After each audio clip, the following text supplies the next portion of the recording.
नाही नाही, साहेबांची तब्येत बिलकुल खराब झालेली नाही आहे आणि झालेली नव्हती.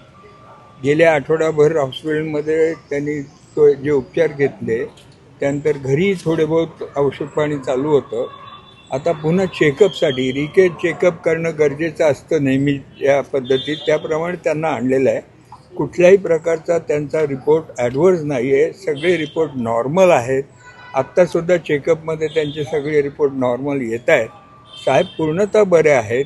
कुठल्याही प्रकारचा त्यांना अडचण किंवा प्रॉब्लेम शारीरिक नाही आहे.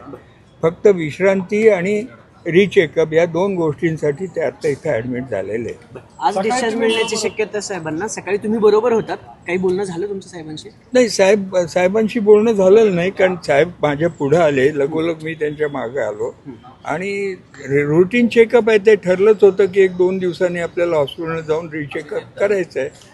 त्यातला तो भाग आहे. याच्यामध्ये कुठलंही पॅनिक व्हायचं कारण नाही. लोकांना मी सगळ्या प्रेमी मंडळींना सांगतो की साहेबांना फक्त आणि फक्त चेकअपसाठी ठेवलेलं आहे. त्यांना कुठल्याही प्रकारचा काहीही शारीरिक त्रास नाही. ताईंनी एक ट्विट केलं, हायड्रेशन झालंय, डिहायड्रेशन झालंय असं. नाही, असं काही नाही आहे. नॉर्मल आहेत, सगळे व्यवस्थित चाललेलं आहे, कुठलाही प्रॉब्लेम नाही. साधारण किती दिवस गैरसमज लोकांचा होऊ नये म्हणून मी फक्त तुम्हाला सांगतो की पूर्ण व्यवस्थित आहेत. काही कोणी पॅनिक व्हायचं कारण नाही. डिस्चार्ज डॉक्टर ठरवतील असते.